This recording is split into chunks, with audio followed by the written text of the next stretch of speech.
Sometimes the cruelest joke becomes the greatest gift. In the boomtown of Fool's Gold, the whole town gathered to laugh at one man's misfortune. When Cal, quiet Riggins, received a condemned saloon as a cruel prank, everyone expected him to leave in shame. The Last Laugh Saloon was nothing but rotting wood and peeling paint abandoned for a decade. But Cal accepted the deed with a knowing smile. He wasn't just another drifter. He was a retired acoustic engineer from opera houses back east, and he knew something nobody else did. What lay beneath those broken floorboards that would turn the town's laughter into stunned silence? Before we jump back in, tell us where you're tuning in from, and if this story touches you, make sure you're subscribed because tomorrow I've saved something extra special for you. The high desert sun beat down on Fool's Gold like a hammer on an anvil, turning the main street into a ribbon of dust and broken dreams. It was 1887, and the silver boom that had built this town was showing its age, though you wouldn't know it from the grand facades along Commerce Street. The buildings still stood tall and proud, their false fronts reaching toward the cloudless sky like the outstretched fingers of men who refused to admit the party was ending. Cal Riggins had arrived in town 3 days earlier on the afternoon stage, carrying nothing but a worn leather trunk, a battered carpet bag, and a patience that came from living 53 years on this earth. He was lean and weathered, with grey threading through his dark hair and lines around his eyes that spoke of years spent squinting at technical drawings in dim light. His hands were precise, not calloused from ranch work, but marked with the careful wear of a man who had spent decades working with instruments and measurements. He'd taken a room at the Prospector's Rest, a modest boarding house run by a widow named Emma Walsh. She was a woman in her 40s, with kind eyes and flour, perpetually dusting her apron from the bakery she ran on the first floor. Emma had a way of reading people, and she'd sensed something different about Cal from the moment he'd signed the register. "You've got the look of a man who's run towards something, not away from it," she'd said, setting a cup of coffee before him that first evening. Cal had smiled at that, a slow expression that transformed his serious face. "That's a charitable way to see it, ma'am. Most would say I'm running from something I can't outrun." "Grief has a way of following us," Emma had replied quietly. "But sometimes a change of horizon helps us see it differently." She was right about the grief. Cal had left Boston 8 months ago, after burying his wife Margaret in the rain-soaked cemetery overlooking the harbor. 30 years they'd been married. She'd been the daughter of a textile merchant, he the son of a clockmaker, and together they'd built a life that revolved around the great opera houses of the East Coast. Cal's reputation as an acoustic engineer was unmatched. He understood something fundamental that most men never considered, that sound was not just heard but felt, that it moved through space like water through channels, and that the right architecture could transform noise into something transcendent. He designed the acoustics for the renovations of the Boston Opera House, consulted on the Philadelphia Academy of Music, and his calculations had helped make Carnegie Hall the jewel it was becoming. His most prized possession was the leather-bound acoustic journal he kept in his trunk. The book was thick with decades of notes, measurements, sketches, and calculations. Every major space he'd ever analyzed was documented there, from cathedral chapels to concert halls, each with detailed annotations about reverb times, resonant frequencies, and the particular character of sound in that space. The leather cover was worn smooth from handling, stained with watermarks from that day in Philadelphia when he'd worked through a rainstorm to capture the acoustics during a thunderstorm. Margaret had scolded him for catching cold, then sat up with him through the fever that followed. But after Margaret passed, the opera houses had felt like mausoleums. Every performance reminded him of her absence. The seats where they'd sat together, the lobbies where they'd walked arm in arm, the very sound waves he'd shaped seemed to carry her memory in ways that made breathing difficult. So he'd packed up his life into that single trunk and headed west. Fool's Gold had called to him from a newspaper advertisement. "Opportunity in the West," it had proclaimed. "Silver Boomtown seeks skilled tradesmen and professionals." Cal had no illusions about practicing his specialized trade in a mining town, but he'd been drawn by the promise of mountains, space, and the kind of anonymity that came from being somewhere nobody knew what Carnegie Hall was. The town itself was a study in contradictions. The main street boasted a genuine opera house, though it mostly showed melodramas and variety shows now. There were 3 hotels, 2 of them quite grand, and more saloons than seemed necessary for a population that couldn't have exceeded 2,000 souls. The wealth was still here, concentrated in the hands of men who'd gotten in early and diversified. Chief among them was Mayor Cornelius Blackwood. Cal had heard about the mayor before he'd ever seen him. Emma had painted the picture over breakfast that second morning, her voice low even though they were alone in the dining room. Cornelius Blackwood came here in '76 with the first silver strike, she'd explained, refilling his coffee. Smart man, I'll give him that. While others were breaking their backs in the mines, he bought up property. Built the Grand Hotel, the Gilt Edge Saloon, the Mercantile. Now he owns half the commercial buildings in town and holds notes on most of the rest. Sounds like a successful businessman, Cal had observed neutrally. Emma's expression had tightened. Successful, yes. But Cornelius has a mean streak. He likes to remind people who's in charge, and he does it through humiliation. If you owe him money and fall behind, he won't just foreclose, he'll make a public spectacle of it. He's got a gift for finding a person's weak spot and pressing on it. Why do people tolerate it? Because he controls too much. Cross Cornelius Blackwood, and you might find your rent raised, your credit denied, your business struggling as customers are steered elsewhere.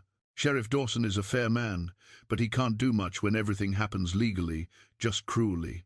Cal had filed that information away, not thinking it would matter much to him. He was just passing through, after all. Planning to stay a few weeks, maybe a month, before moving on to California or perhaps up to Oregon Territory. Somewhere he could disappear into quiet work, maybe carpentry or surveying something with his hands that didn't require so much of his heart. But then came that third afternoon, and everything changed. Cal had been walking along Commerce Street, studying the buildings with the habit of a lifetime. Even in retirement, he couldn't help but analyze structures, noting their dimensions, their materials, the way sound would behave within them. He'd paused in front of a dry goods store when a sudden gust of wind, the kind that came howling down from the mountains without warning, swept down the street like an invisible broom. The wind caught a cream-colored Stetson off the head of a portly man in an expensive suit who'd just stepped out of the Grand Hotel. The hat tumbled end over end down the street, heading directly toward a water trough where horses had been drinking.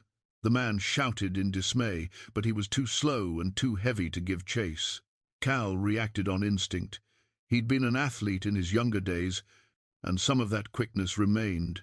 He sprinted after the hat, his boots kicking up dust, and snatched it from the air just as it was about to land in the murky water.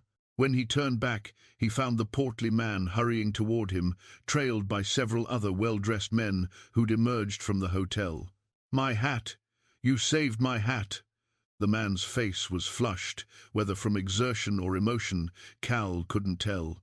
He took the Stetson from Cal's hands and examined it carefully. Not a speck of dirt. Remarkable reflexes, friend. Just lucky timing, Cal replied. The man was studying him now, with eyes that were shrewd, despite the jovial expression. He was perhaps 60, with silver hair, a well-trimmed moustache, and the kind of expensive clothing that announced importance. "I don't believe I've seen you around town. Cornelius Blackwood, at your service. I have the honor of serving as mayor of Fool's Gold." Cal shook the offered hand. "Cal Riggins, just arrived a few days back." "Riggins. Excellent. We need more good men in Fool's Gold. Tell me, what brings you to our fair town? Business? Prospecting? You don't have the look of a miner." "Just passing through, really. Thought I might rest here a spell before moving on." By now, a small crowd had gathered. Cal noticed Emma standing in the doorway of her bakery, watching with what looked like concern. A young boy, Tommy, the stable hand from the livery, had paused his sweeping to observe. Sheriff Dawson, a tall man with a drooping mustache, stood on the boardwalk with his thumbs hooked in his belt. Mayor Blackwood was turning the hat in his hands, making a show of examining it. "This is a genuine Stetson, Mr. Riggins. Cost me $40 in San Francisco.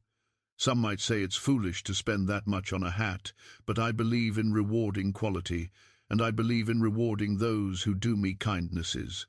Something in the mayor's tone made Cal wary.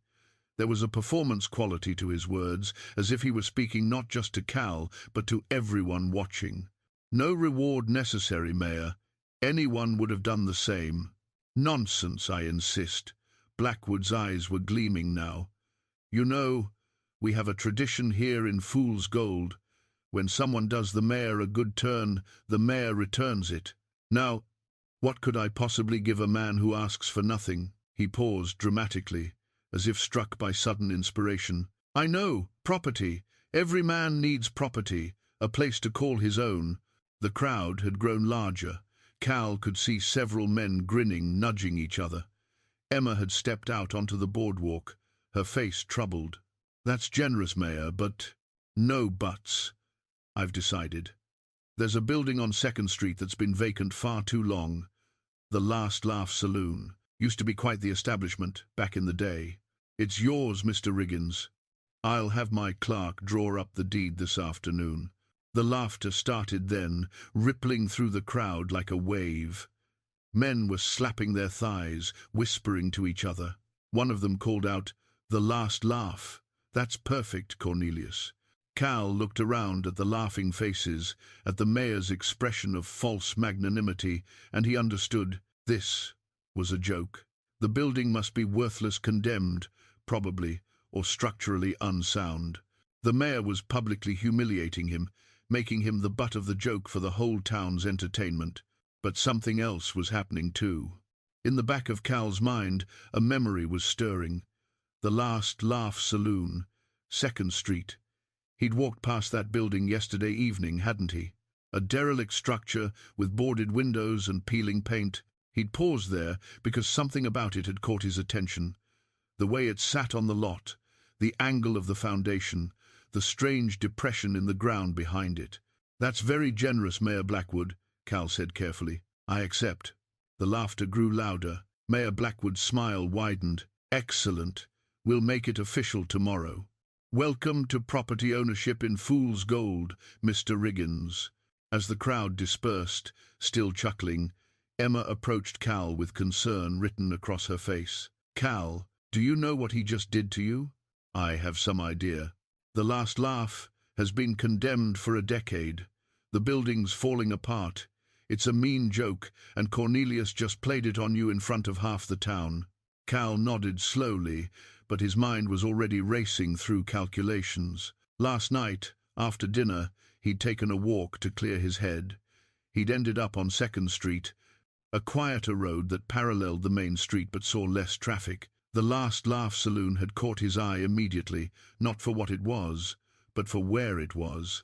The building sat at an odd angle on its lot, oriented differently from the other structures around it. That was the first thing he'd noticed.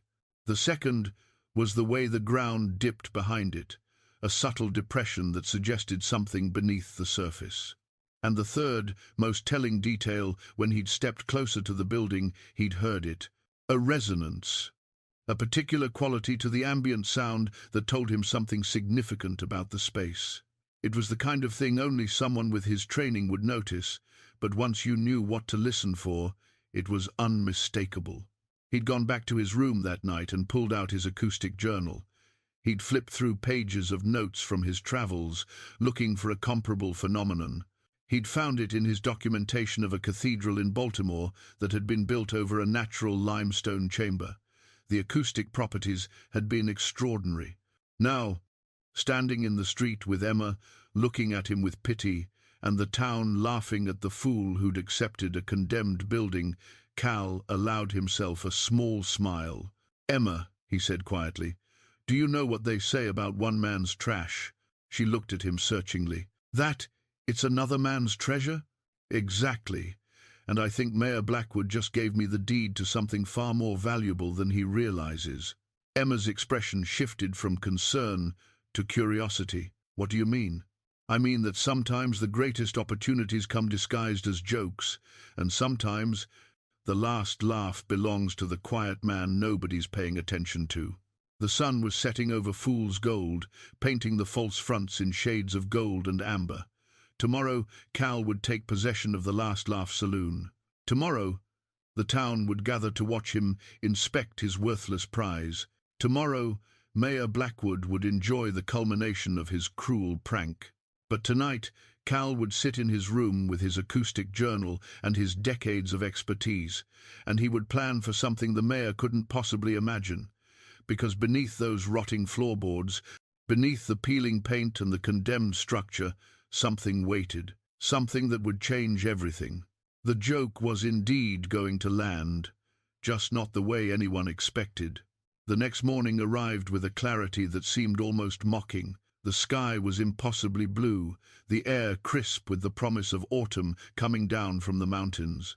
Cal, dressed carefully in his one good suit, charcoal grey, showing its age but still respectable, and made his way to the mayor's office at precisely 9 o'clock. The office occupied the ground floor of the Grand Hotel, a corner room with large windows that allowed Mayor Blackwood to watch the comings and goings of Commerce Street.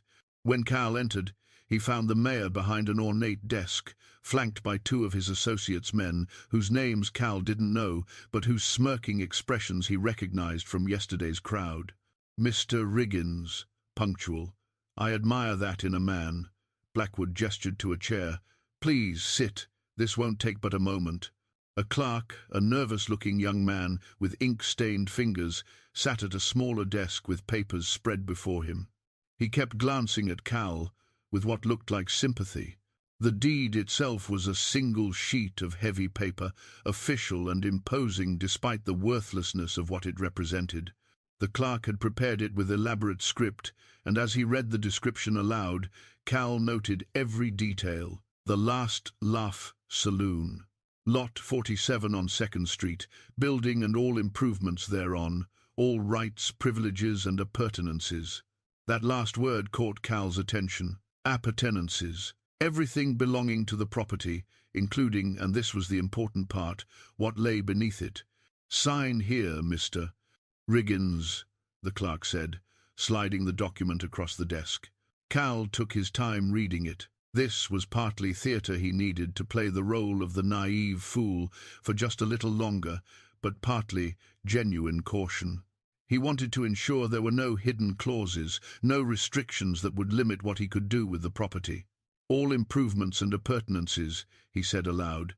That means everything on and under the property. One of the mayor's associates snorted. What do you think is under there, friend? Buried treasure? Cal met the man's eyes calmly. I like to understand what I'm signing, that's all. It's standard language, the clerk said quietly. The property is yours, complete and entire, though I should mention, Mr. Riggins, that the building has been condemned by the town council. You won't be able to operate a business there without extensive repairs and passing inspection, which would cost more than the property's worth, the other associate added helpfully. You'd be throwing good money after bad. Mayor Blackwood leaned back in his chair, fingers steepled, watching Cal with amusement. Of course, no one's requiring you to accept this deed, Mr. Riggins. If you feel the property is more burden than gift, I'll understand completely. We can tear this up right now. No hard feelings. It was a test, Cal realized. The mayor wanted to see if his joke would be rejected, if Cal would back down and provide an even better punchline for the town's entertainment. The humble newcomer, realizing he'd been had, trying to gracefully decline the poisoned gift. Cal picked up the pen. His signature was steady, each letter formed with care. I appreciate the generosity, Mayor. I accept. The room was quiet for a moment. Then Blackwood laughed, a booming sound that filled the office. Excellent, spoken like a true optimist. Maybe you'll prove us all wrong, Riggins. Maybe you'll turn that wreck into something after all.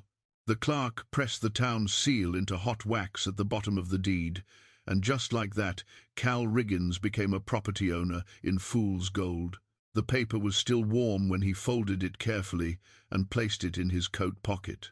Will there be a public presentation? One of the associates asked the mayor. The boys at the gilt edge were hoping to see Riggins take possession. Blackwood's eyes lit up. Wonderful idea. Mr. Riggins, would you do us the honor? Let's say noon, at the property. Give folks a chance to witness this historic moment. Cal understood exactly what was being arranged, a public spectacle, the town gathering to watch him inspect his worthless prize. But he also understood that he needed witnesses. When the truth came out, he wanted there to be no doubt about what had happened, about who had owned what and when. Noon would be fine, he agreed. By 11:30, the word had spread. When Cal arrived at the Last Laugh Saloon, carrying his carpet bag and his leather-bound journal, he found a crowd already gathering. It seemed half the town had found an excuse to be on 2nd Street. Men leaned against buildings across the way, women watched from porches, children perched on fence rails. The mood was festive, anticipatory. Mayor Blackwood arrived in a carriage, making an entrance.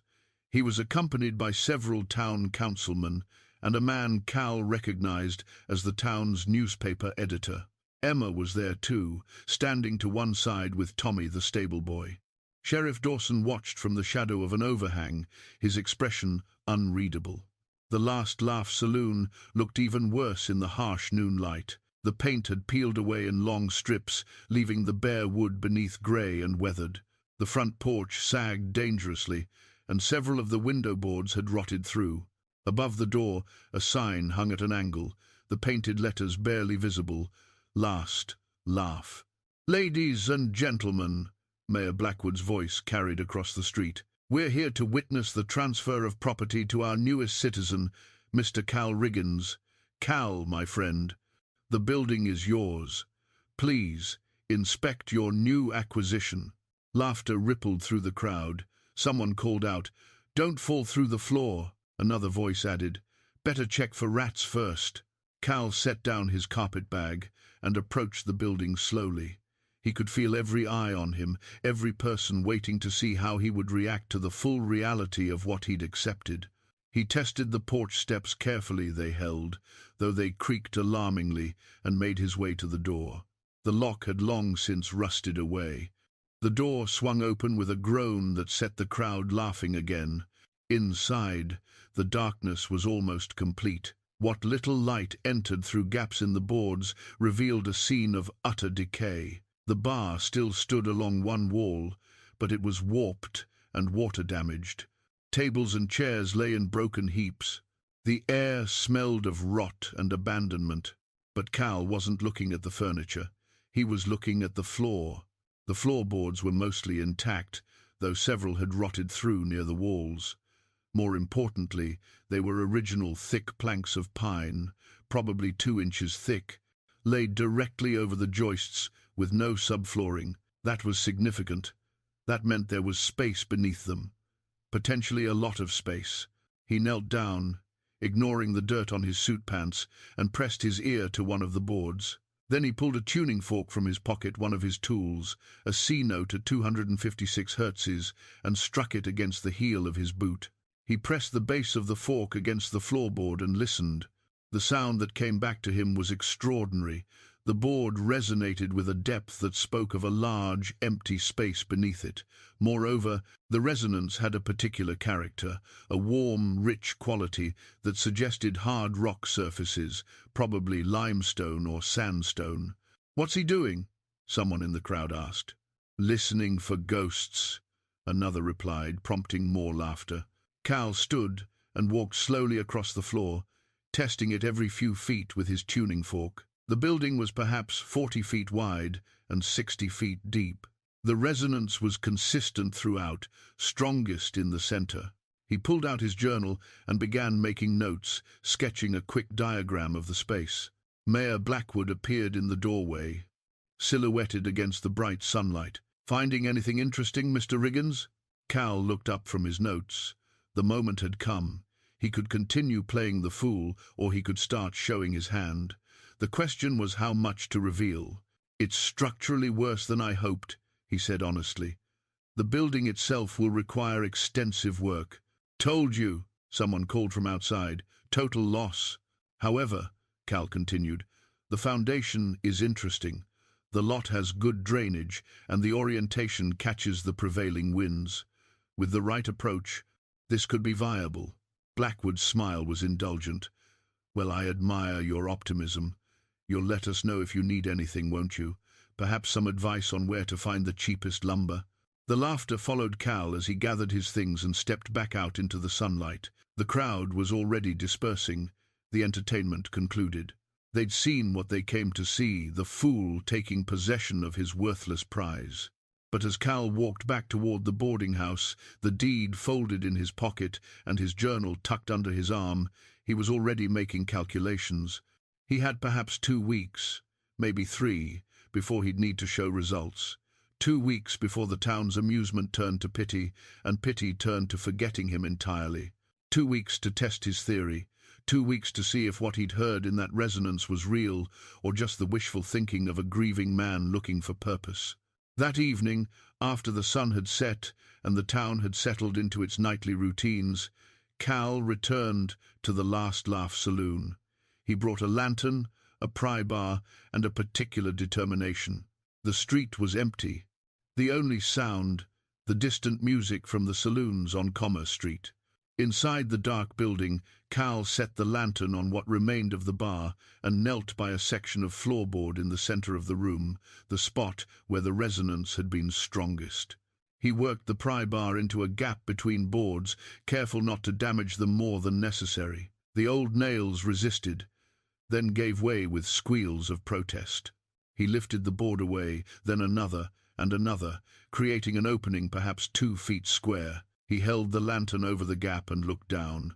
The light fell away into darkness that seemed to go on forever, but more than what he saw, it was what he heard that confirmed everything. The ambient sound changed, opening up, taking on that particular quality that could mean only one thing. Beneath the Last Laugh Saloon, beneath the rotting boards and the condemned structure, lay exactly what Cal had suspected. A cavern. A natural acoustic chamber formed by ancient water over millions of years. And from the resonance he'd detected, it was enormous. Cal sat back on his heels, his heart beating faster than it had in months. Mayor Blackwood had given him a joke. The town had laughed at his misfortune. But what they'd actually handed him was something that couldn't exist anywhere else, a space where sound would behave in ways that no human construction could replicate.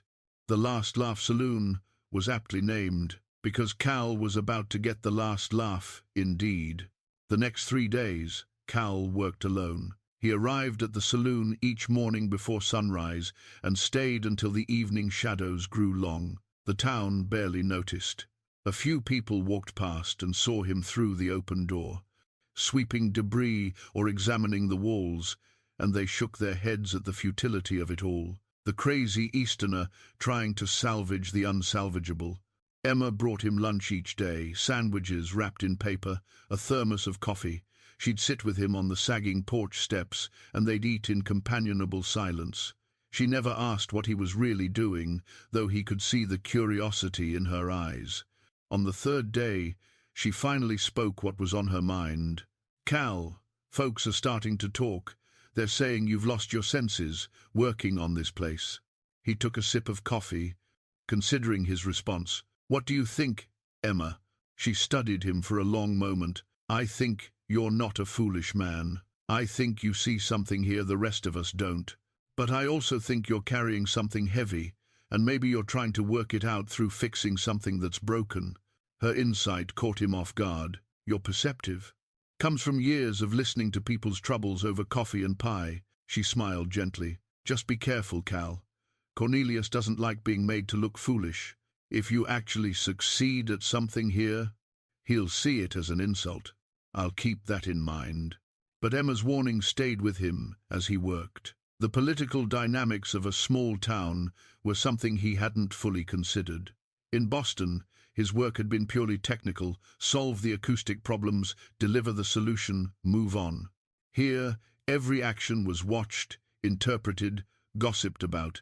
The immediate practical challenge was assessing the cavern without revealing its existence. Cal needed to know its dimensions, its acoustic properties, its structural integrity. But if word got out that there was something valuable beneath the saloon, the situation could become complicated quickly. His solution was methodical and quiet. Each evening, after the town had settled, he returned to the saloon and removed more floorboards, just enough to create a workspace. He rigged a rope ladder, anchoring it to the floor joists, and descended into the darkness below with his lantern and tools. The cavern was magnificent. The ceiling varied from 12 to 20 feet below the saloon's floor level. The space extended beyond the building's footprint in 3 directions, creating a natural amphitheater roughly 80 feet at its widest point. The walls were limestone, smoothed by ancient water into gentle curves that would reflect sound beautifully. The floor was relatively flat, with only minor irregularities. But what made it truly extraordinary was the acoustic signature. Cal set up his tuning forks at different locations, methodically testing the resonance at various frequencies. The results exceeded anything he'd achieved in his purpose-built opera houses. The reverb time was perfect, long enough to create richness, short enough to maintain clarity. The stone composition eliminated the dead spots that plagued wooden concert halls. He spent hours making measurements, filling page after page in his journal with calculations. The cavern had what acousticians called a warm signature. It enhanced lower frequencies without muddying them, while letting higher frequencies bloom with crystalline clarity. It was the kind of natural acoustic environment that couldn't be replicated with any amount of money or engineering skill. His excitement was tempered by practical concerns. The cavern was stable, there was no sign of water damage or structural weakness, but accessing it would require significant modification to the building above. He'd need stairs, proper reinforcement, and most critically, he'd need to maintain the acoustic integrity while making it safe for audiences. On the 4th morning, Tommy, the stable boy, appeared at the saloon door. He was perhaps 14, all elbows and curiosity, with hair that stuck up in unruly directions. "Mr. Riggins, Miss Emma sent me over to see if you needed help." Cal looked up from the measurements he was recording. The boy was studying the interior with wide eyes, taking in the stripped floorboards and the equipment Cal had brought in: levels, measuring tapes, surveying tools borrowed from the assayer's office. "That depends. Can you keep your mouth shut about what you see here?" Tommy straightened. "Yes, sir. I'm good at keeping secrets." "Why would Emma send you?" "She says you're a good man and that the town's being unfair. She says sometimes good men need help even when they don't ask for it." The boy paused. "Also, she says, I need to learn that there's more to work than mucking out stables." Cal couldn't help but smile. Emma was perceptive indeed. "Fair enough. Come here. I'll show you how to hold a measuring tape properly." Tommy proved to be a quick study. More importantly, he had the kind of natural discretion that came from being overlooked most of his life. Stable boys heard everything and were trained to forget most of it. By the end of that day, Cal had shown him the cavern opening and explained, in general terms, what he was working toward. "You're going to build a music hall." "In a cave?" Tommy's voice was hushed with awe. "Not build. Use what's already there. Nature did the hard work millions of years ago. I'm just making it accessible." "And you're not going to tell anyone yet?" "Not yet. First, I need to prove it works. Then I need to figure out how to make it safe and practical. Only then can I reveal what's here." "Why not tell them now? Seems like they'd stop laughing at you." Cal considered how to explain it. "Tommy, if I tell people now, what happens? Mayor Blackwood might claim there was a misunderstanding about the deed. Other property owners might suddenly remember they have rights to the land. Lawyers would get involved. By the time it was sorted out, years could pass. But if I quietly restore the building, establish a business, and only then reveal the cave, well, possession is 9/10 of the law." Tommy nodded slowly, understanding blooming on his young face. "You're being smart about it." "I'm trying to be." Over the next several days, the work developed a rhythm. Tommy helped during his free hours, learning as he went. Cal began the surface-level restoration that anyone watching would expect, patching the worst holes, replacing rotted boards, making the structure safe enough to work in. It was slow, deliberate work that looked like the desperate efforts of a man refusing to admit defeat. But beneath that surface work, Cal was doing something else entirely. He was designing a system of access to the cavern that would appear, from above, to be simple structural reinforcement. He calculated sight lines, planned for seating, sketched out how sound would travel from a performance space below, up through the building above.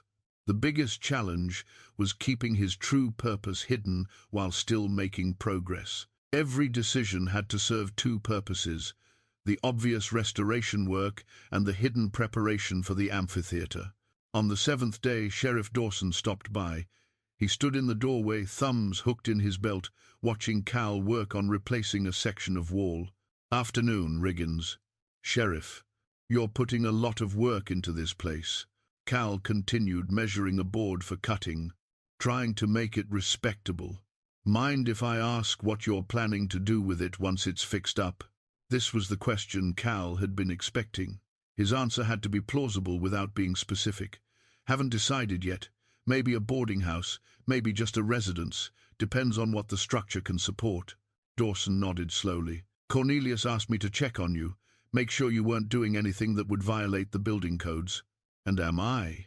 "Not that I can see. You're being careful about it, following proper procedure." The sheriff paused. "Between you and me, Riggins, I hope you prove that pompous fool wrong. Cornelius thinks he can toy with people like they're puppets. Would do him good to learn otherwise." After the sheriff left, Cal stood looking at the space with fresh perspective. He had allies in this town: Emma, Tommy, even the sheriff in his way. But he also had an adversary who wouldn't take kindly to being made the fool.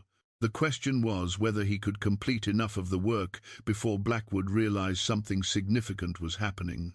That night, alone in the cavern with his lantern casting shadows on the ancient stone walls, Cal made a decision. He would need help, real help, from people with skills he didn't possess. That meant bringing more people into his confidence. It was a risk, but continuing alone would take too long. He had 2 weeks of work behind him. Perhaps 4 more weeks until he could demonstrate what he'd discovered. 4 weeks to turn the town's joke into something that would change everything. 4 weeks to ensure that the last laugh was truly his. Finding the right help required careful consideration. Cal needed craftsmen who were skilled enough to execute his plans, but discreet enough to keep quiet about what they were building. More than that, he needed people who had reason to want Mayor Blackwood taken down a notch or two. Emma provided the key connections. Over coffee one morning, Cal explained that he needed a carpenter and possibly a stonemason, people who could be trusted. She didn't hesitate. "Jacob Mueller. He's a German carpenter who came here 5 years ago. Does beautiful work, but Cornelius spread rumors that he overcharges, steered business away from him. Jacob barely scrapes by now. And for stonework, there's Patrick O'Brien, Irish fellow, knows more about rock and foundation than any man I've ever met. Cornelius refused to pay him full wage on a job last year, claimed the work was substandard, even though it was perfect." Both men agreed to meet with Cal that evening, after their regular work was done. They gathered in the saloon, and Cal lit several lanterns, creating pools of light in the gloom. Jacob Mueller was in his 40s, with the powerful shoulders of a man who worked with wood all his life. His hands were scarred from tools and splinters, but they moved with the precision of an artist. Patrick O'Brien was older, perhaps 60, with white hair and the kind of weathered face that spoke of decades working in all conditions. Cal showed them the cavern. The silence that followed their descent was profound. Both men stood on the stone floor, lantern light dancing across the curved walls, and simply stared. Finally, Jacob spoke, his accent thick with wonder. "Mein Gott, I have never seen such a thing." Patrick ran his hand along the limestone wall. Professional assessment, mixing with awe. "This is virgin rock, no cracks, no water seepage. The formation must be ancient beyond reckoning. Cal gave them time to explore, to understand the space. Then he explained his vision, an amphitheater that would leverage the natural acoustics, accessed through the building above, with seating carved into the existing stone where possible and constructed where necessary. "Can it be done?" he asked. Jacob was already examining the support structure above them, calculating loads and stresses. "Yes, the floor joists are sound enough, surprisingly. We would need to reinforce them, create proper access stairs, ensure the weight distribution is correct. But yes, it can be done." "The stonework is straightforward," Patrick added, "carving bench seating here, here, and here." He pointed to natural shelves in the rock, building terraces in this area for additional seating. "The challenge will be doing it quietly." That was the question Cal had been wrestling with. How much noise does stonework make? Patrick's smile was sly. "That depends on the tools you use and when you use them. Hand tools are quieter than power tools. Night work is noticed less than day work. And if a man was to make regular noise during the day, say, hammering at repairs upstairs, then some additional noise below wouldn't be remarked upon." They discussed logistics. The work would take at least 6 weeks, probably 8. They would need materials, which meant money. They would need a cover story for why multiple craftsmen were spending time at the saloon, and they would need to maintain absolute secrecy until the space was ready to reveal. Cal had some money saved, not a fortune, but enough for materials if they were careful. For the cover story, they decided that Cal was contracting out various repairs because he lacked the skills himself. Anyone watching would see tradesmen coming and going, which was entirely normal for a restoration project. "What about payment?" Jacob asked. "I do not mean to be mercenary, but a man must eat." Cal had considered this. "I can pay you standard rates for the visible work, the repairs anyone can see. For the cavern work, I propose a partnership. When we open, you'll each receive a percentage of the profits for the first 5 years. If this succeeds the way I believe it will, you'll make far more than standard wages." The two men exchanged glances. It was a risk for them, weeks of work, with only partial payment up front, betting on the success of an untested venture run by an Easterner most of the town considered a fool. "I'm in," Patrick said. "I'm too old to be playing it safe anyway, and I'll enjoy seeing Cornelius's face when he realizes what happened." Jacob nodded. "I also. But Mr. Riggins, understand this: if we are discovered too soon, Cornelius will find ways to stop us, legal ways most likely. He controls the building inspector, the town council. If he wants to shut this down, he can. Then we don't get discovered too soon." They shook hands on it, and the conspiracy was formed. Work began in earnest the next day. Jacob arrived with his tools and began the careful process of reinforcing the floor joists. To anyone watching, he was simply ensuring the building's structural integrity. In reality, he was preparing for the weight of the staircase that would descend into the cavern. Patrick's work was more delicate. He could only labor in the cavern at night, and only with hand tools to keep the noise down. He began by surveying the space with the same precision Cal had used, marking locations for seating, calculating angles and sightlines. Tommy became their unofficial assistant, running errands and keeping watch. His youth worked in their favor. Nobody paid attention to a stable boy running around town, and his presence at the saloon was easily explained as Emma sending him to help. The days developed a careful rhythm. During daylight hours, visible repairs continued. Cal and Jacob worked on replacing rotted siding, fixing the porch, making the building look increasingly respectable. At night, the real work happened below. Patrick carved seating into the natural stone shelves. Cal and Jacob built the staircase in sections, fitting each piece carefully into place. 3 weeks into the work, the first significant complication arose. Mayor Blackwood paid a visit, accompanied by the town's building inspector, a nervous man named Horace, who clearly didn't want to be there. They found Cal and Jacob replacing windows. "Mr. Riggins, still at it, I see." Blackwood's tone was jovial, but his eyes were calculating. "The building's looking much improved. I confess, I didn't think you'd get this far." It's been a learning experience, Cal replied neutrally. Horace here had some questions about your permits. The inspector cleared his throat.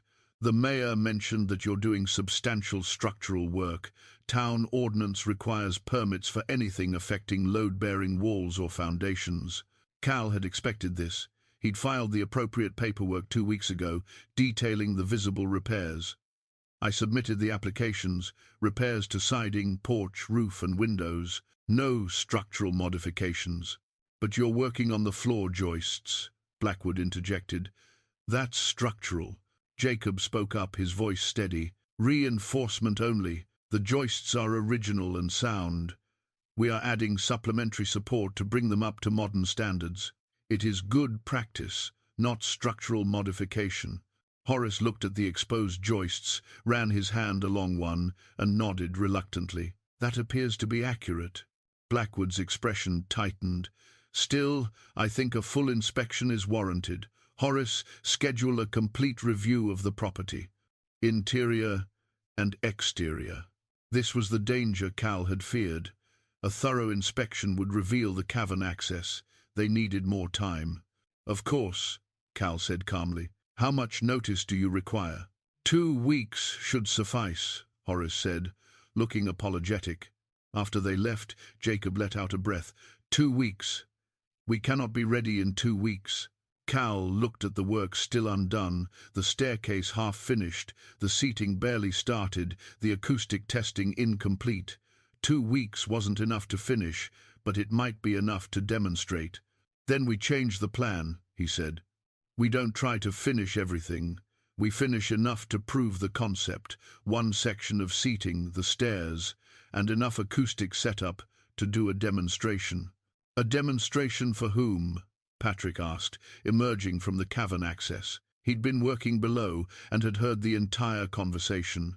Cal thought about that. For everyone. We turn the inspection into a reveal. Invite the whole town. Show them what's really here before Blackwood can interfere.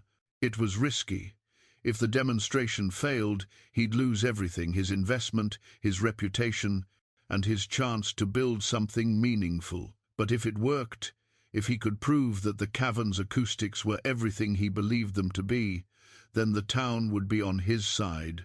Even Blackwood wouldn't be able to stop a project that the entire community supported. 2 weeks, Jacob said slowly. We will need to work faster, and we will need more help. Can we trust more people? Patrick smiled grimly. In this town, there are plenty of folks who owe Cornelius nothing and would love to see him outsmarted. The question isn't can we find them, it's can we organize them. That night, sitting in Emma's kitchen over coffee, Cal laid out the situation. Emma listened, asked questions, and then made a decision. I'll help, and I know 6 others who will too, quietly, at night, under the radar. Give me 2 days to organize them. Why? Cal asked. Why risk yourself for this? Emma's expression was fierce. Because Cornelius Blackwood has ruled this town through intimidation and cruelty for too long. Because you're trying to build something beautiful, and that matters. And because sometimes, Mr. Riggins, a body has to take a stand. 2 weeks to finish the impossible. 2 weeks to prove that the joke gift was actually a treasure. 2 weeks until the last laugh would either belong to him or confirm him as the town's permanent fool. The race was on. The next 2 days transformed the project from Cal's private endeavor into something larger. Emma was true to her word, gathering a small group of trusted allies who had their own reasons for wanting to see Blackwood humbled. There was Martha, who ran the general store and whose late husband had been forced into bankruptcy by the mayor's predatory lending. There was Samuel, a former miner who now did odd jobs, and who Blackwood had publicly mocked for his drinking, a problem Samuel had overcome years ago, but the stigma remained. There was old Henry, who'd been the town's physician until Blackwood supported a younger rival doctor who gave him favorable rates. And 3 others, working people with quiet grudges and capable hands. They met after midnight in the saloon, and Cal showed them what they were racing to complete. The reaction was uniformly stunned, silence followed by immediate determination. These were people who understood what it meant to seize an opportunity. "We'll need to divide the work," Cal explained, spreading out his sketches on a makeshift table. "The staircase is the priority. Without access, nothing else matters. Then, seating for at least 40 people. Then the acoustic elements, reflectors, sound panels, proper staging area." Jacob had already organized the construction sequence.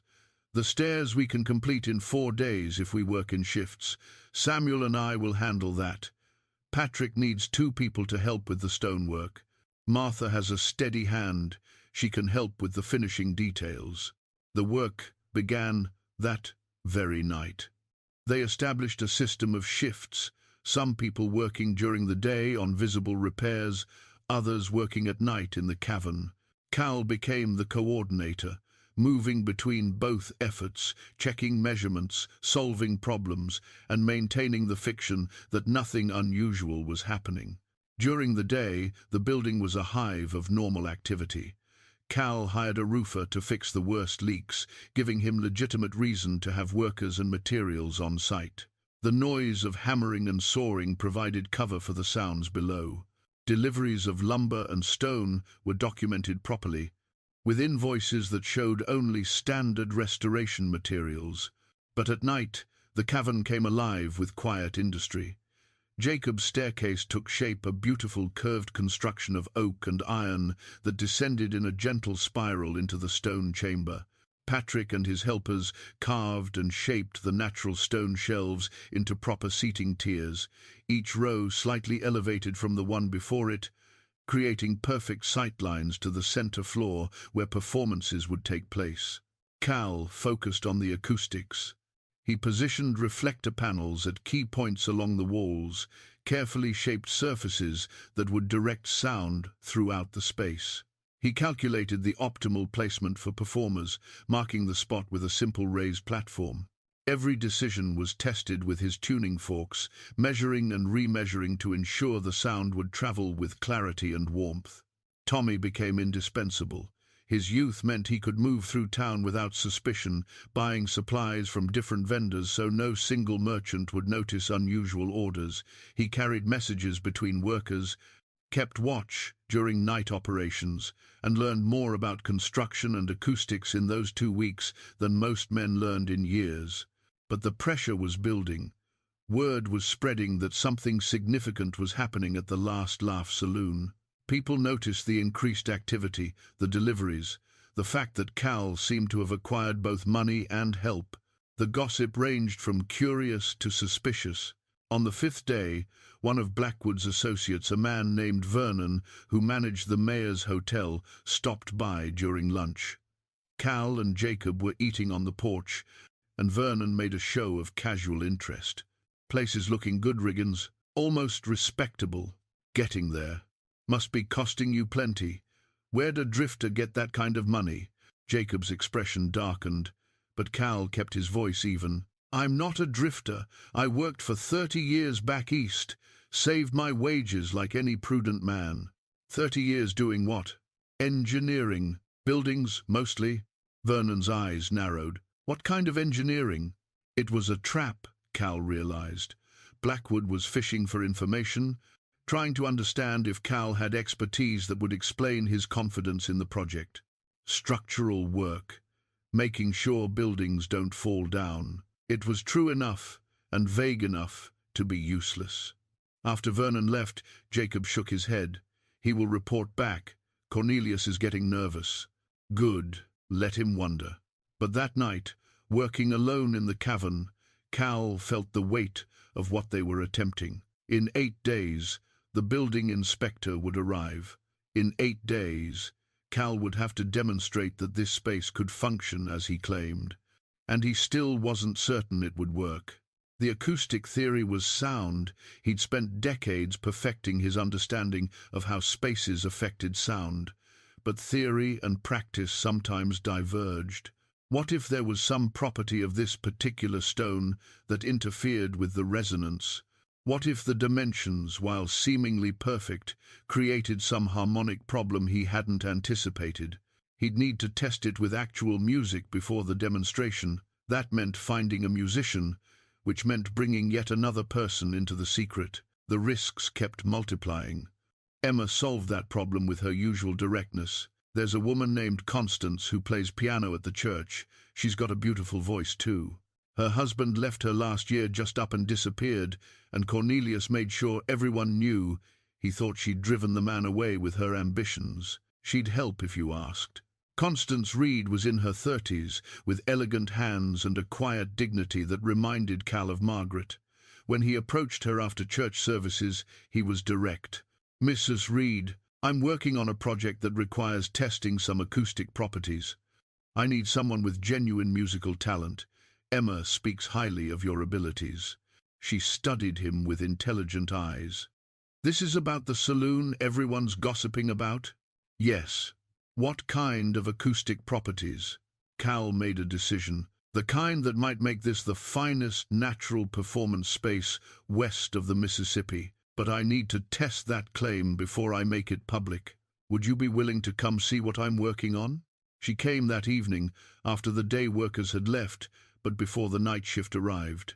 Cal lit the cavern with every lantern they had, and the space glowed like a cathedral.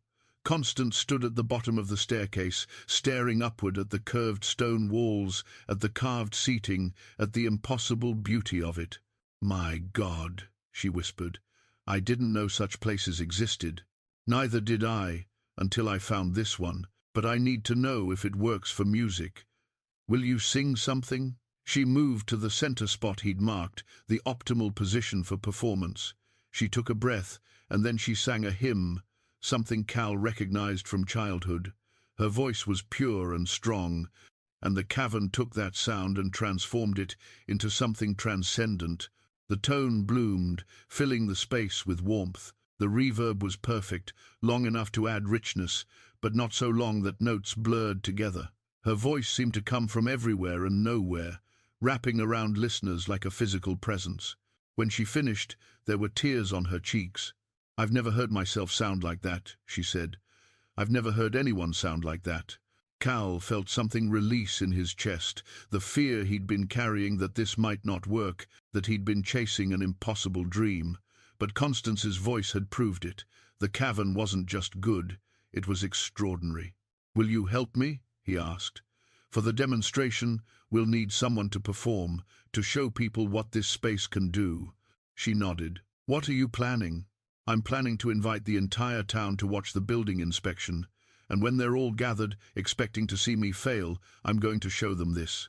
Cornelius will try to stop you. He'll try.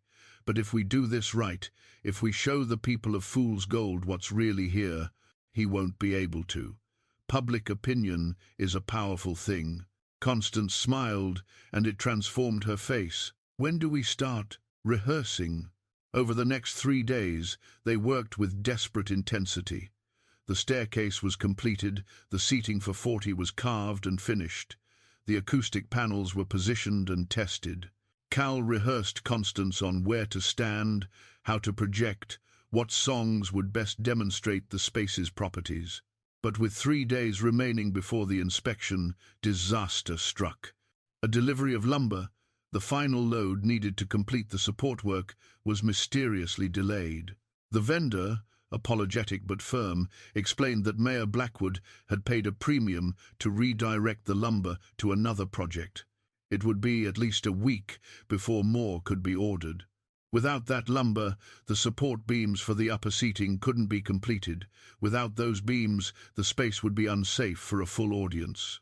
And without a full audience, the demonstration would lose its impact. Cal stood in the cavern, looking at the unfinished section, and felt the weight of potential failure settling over him like a shroud. They'd come so far, worked so hard, and now Blackwood had found a way to interfere without directly confronting them.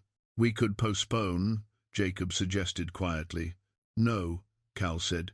"If we postpone, Blackwood will find another excuse, another delay. He knows what we're doing now, or at least suspects. We have to proceed. Then how do we finish without the materials?" Cal looked around the cavern, at the stone walls, at the work they'd accomplished. There had to be a solution. There was always a solution if you were willing to think differently. "We improvise," he said finally. We use what we have, and we make it work. Show me what materials we have on hand. All of them. We're going to redesign this section with what's available. It would require working through the nights. All of them. It would require creativity and risk. But giving up wasn't an option. Not when they were this close. The solution came from an unexpected source. Old Henry, the former physician, had been watching Cal's frustration and spoke up with the careful consideration of a man who'd spent a lifetime solving problems. In medicine, we call it making do with what you have. During the war, I performed surgery with tools that would make a modern doctor weep. But the patients survived because we adapted. You're thinking you need lumber to build supports, but you're standing in a cave full of stone. Why not use what the earth provided? Patrick's face lit up. Corbelling. We can create stone supports using the corbelling technique, overlapping stones to create cantilevers. It's ancient, but it's sound. The Romans built entire aqueducts that way. Cal saw it immediately. Instead of wooden beams extending from the wall to support the upper seating, they could build stone columns that rose from the cavern floor. It would actually be stronger than wood, and architecturally more harmonious with the space. How long? He asked. 2 days if we work without stopping. We have stone, we have mortar, we have willing hands. They worked through that night and the next day in shifts. Patrick directed the construction, while others carried stone, mixed mortar, and built forms. The columns rose steadily, and as they took shape, Cal realized they were creating something more beautiful than his original design. The stone pillars looked as if they'd always been there, as if they were part of the cavern's natural formation. Constance came each evening to rehearse, and her voice became the measure of their progress. As the space took final form, the acoustics shifted and settled. Each new element changed how sound moved through the cavern, and Cal made constant adjustments to his reflector panels, fine-tuning the response. On the final night before the inspection, with less than 12 hours remaining, they completed the last of the work. The space could seat 40 people comfortably, with room for another 20 to stand. The staircase was solid and elegant. The lighting, a system of carefully placed lanterns and reflectors, created an atmosphere that was both intimate and grand.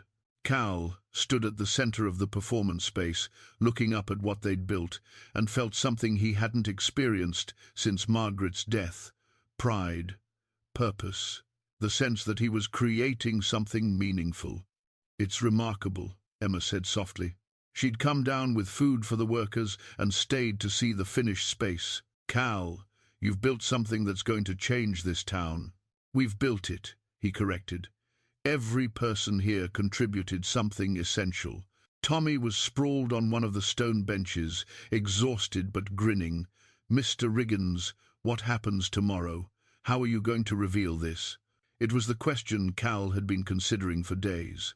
The demonstration had to be perfect, not just in execution, but in timing and presentation.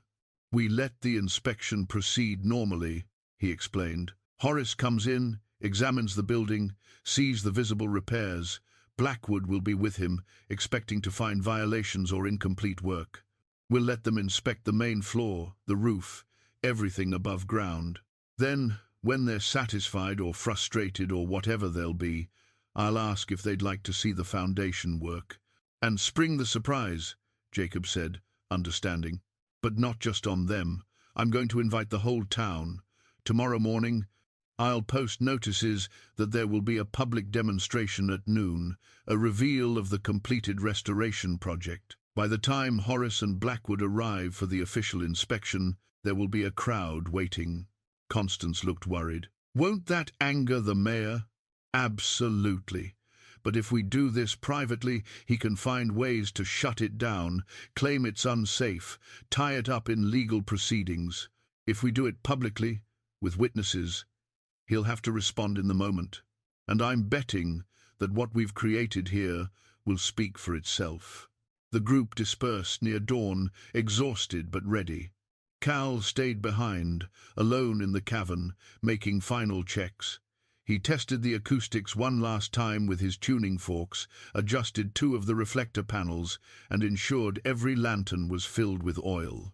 As the morning light began filtering through the gaps in the floorboards above, he climbed the stairs and stepped out into the saloon.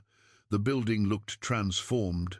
The visible repairs were complete: new paint, fixed windows, a solid porch. It looked like a respectable establishment, nothing more. But beneath it lay something extraordinary. Tommy arrived at 7 with printed notices, and they spent the morning posting them throughout town. Public demonstration, noon today, Last Laugh Saloon. Witness the completion of Fool's Gold's newest cultural institution. The wording was intentionally provocative. Cultural institution. It would make Blackwood furious, which would ensure he showed up.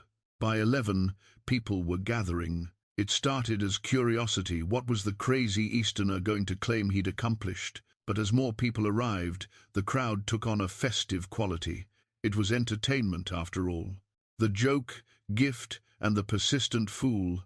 And now some kind of grand finale. Cal saw familiar faces.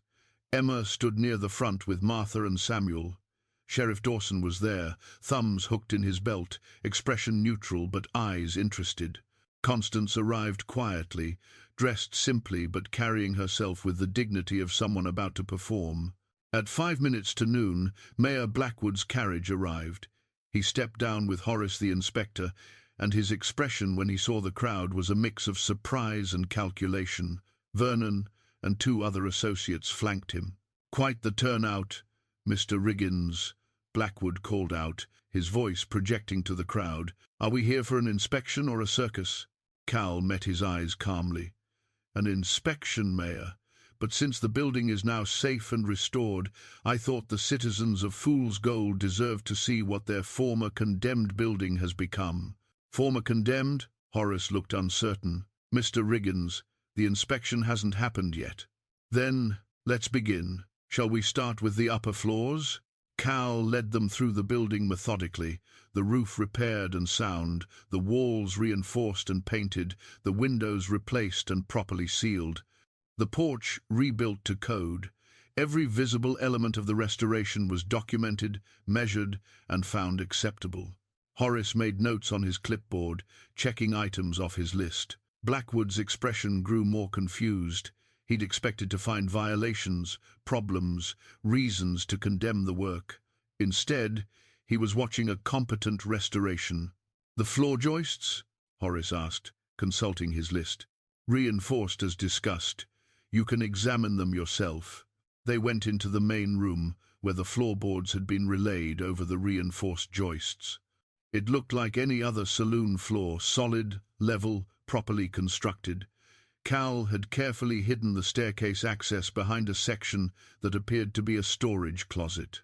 "Everything appears to be in order," Horace said, sounding almost disappointed. "The building is structurally sound and meets current codes."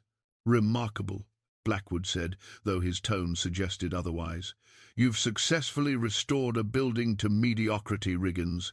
Congratulations, you're now the proud owner of a structurally sound, completely ordinary saloon in a town that already has too many drinking establishments." The crowd had followed them inside, packing the main room. Cal could feel the anticipation, the waiting for whatever punchline would conclude this story. "Actually, Mayor, this isn't a saloon. And the restoration isn't what I wanted to show people." He walked to the storage closet and opened the door, revealing the top of the staircase descending into darkness. "The building was never the point. What lies beneath it is." Blackwood's expression shifted from confusion to alarm. "What have you done?" "I'd like to invite everyone to descend these stairs and witness what nature provided and what your generous gift made accessible." Cal looked directly at the mayor. "After you, sir. I insist." For a moment, Blackwood seemed ready to refuse. But the crowd was pressing forward, curious now, and to refuse would be to admit fear or uncertainty. He straightened his jacket and approached the stairs. "Lead the way, Riggins. Let's see what you've wasted your time on." Cal lit a lantern and began the descent. The staircase could accommodate them 2 abreast. and people followed in a line. He heard gasps as the first of them emerged into the cavern and saw what waited below. The lanterns he'd positioned throughout the space were already lit. Tommy had seen to that. They illuminated the carved stone walls, the tiered seating, the central performance area. The cavern glowed like something from a dream, ancient and new at once. People spread out, staring at the walls, touching the stone benches, looking up at the natural ceiling. The conversations were hushed, reverent even. This wasn't what anyone had expected.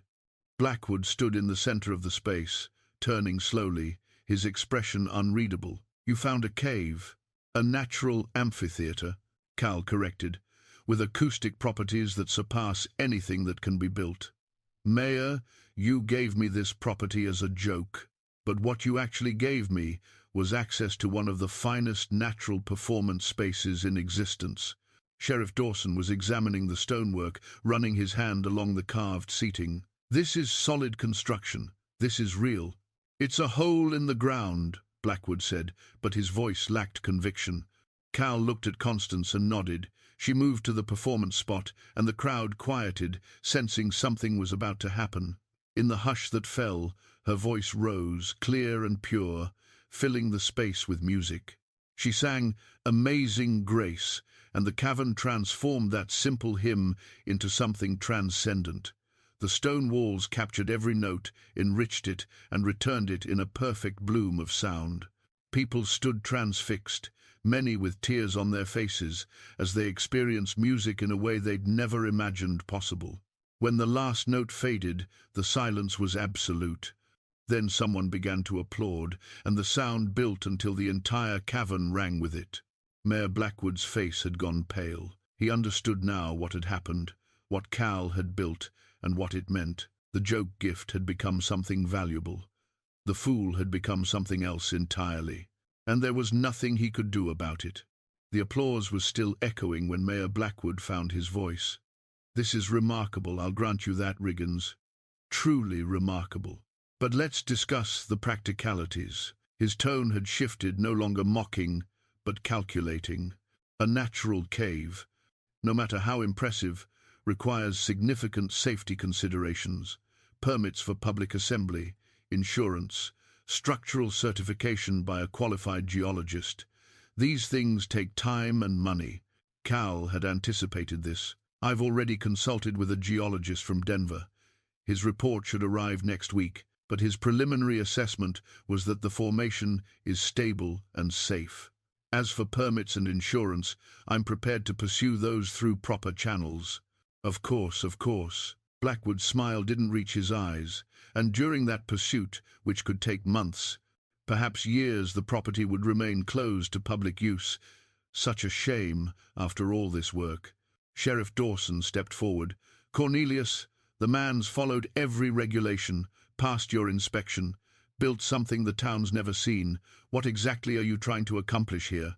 "Public safety, Sheriff. Surely you don't want to see citizens injured because we rushed to judgment about an underground space." The crowd was listening now, the mood shifting from wonder to unease. Blackwood was good at this, planting seeds of doubt, making people question what they'd just experienced. Emma spoke up, her voice cutting through the murmurs. "Folks have been climbing around in caves since the beginning of time. This one's got proper stairs, good lighting, and solid construction. Seems safer than half the mines around here." "Mrs. Walsh, mines are regulated by territorial law and require constant inspection. This," Blackwood gestured around the cavern, "this is unprecedented. We have no framework for it." Cal felt the situation slipping. Blackwood was doing exactly what he'd feared, using bureaucracy as a weapon. The mayor couldn't deny the cavern's existence or its remarkable properties, but he could smother it with regulations and delays. Then Horace the inspector cleared his throat.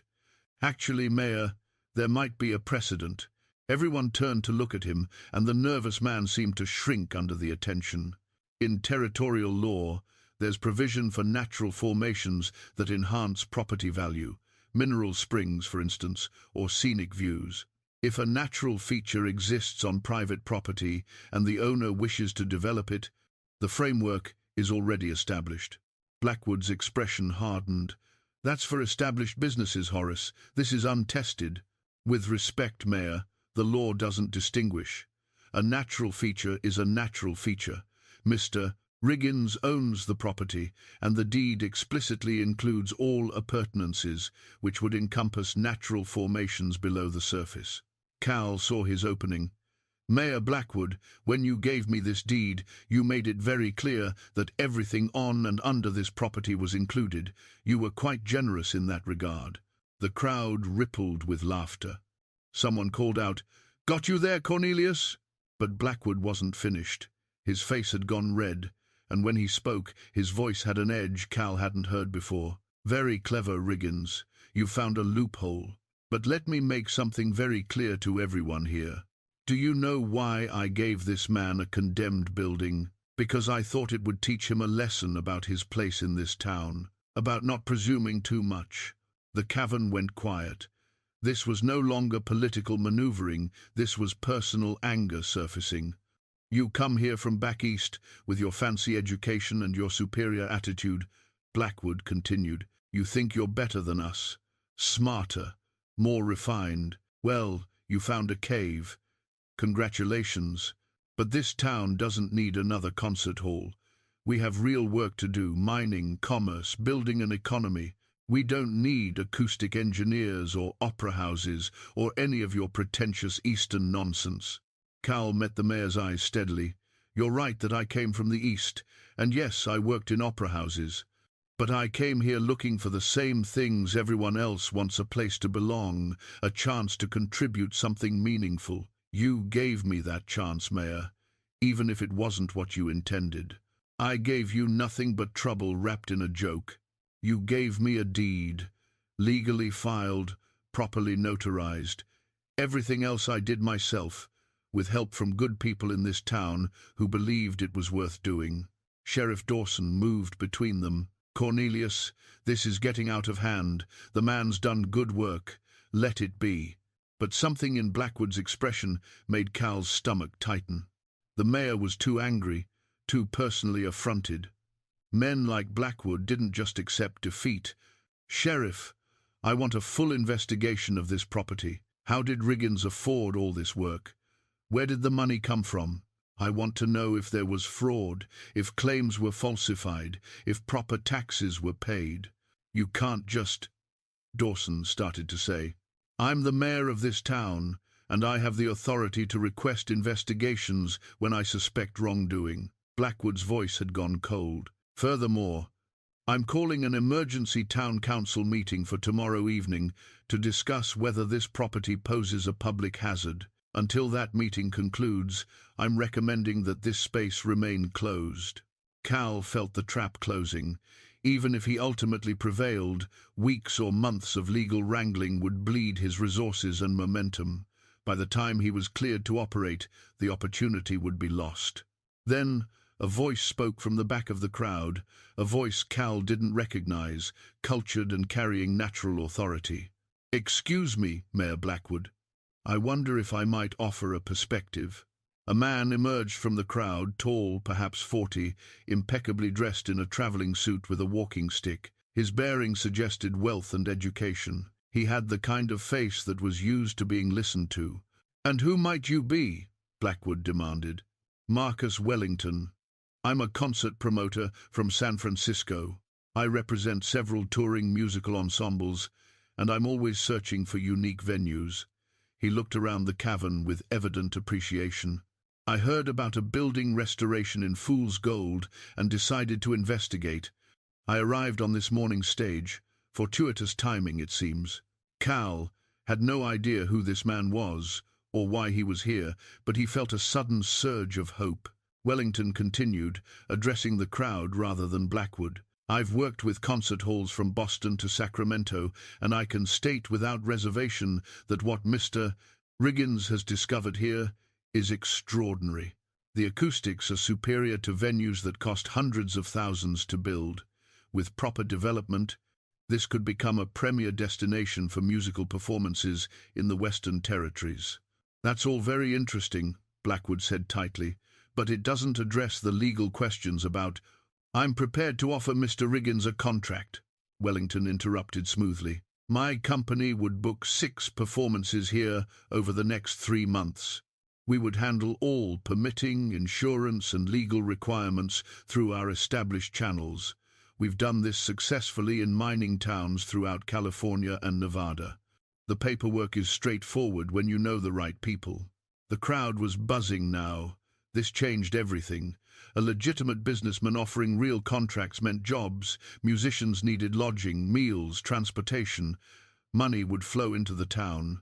Wellington pulled a card from his pocket and handed it to Cal. Perhaps we could discuss terms this evening, Mr. Riggins. I'm staying at the Grand Hotel.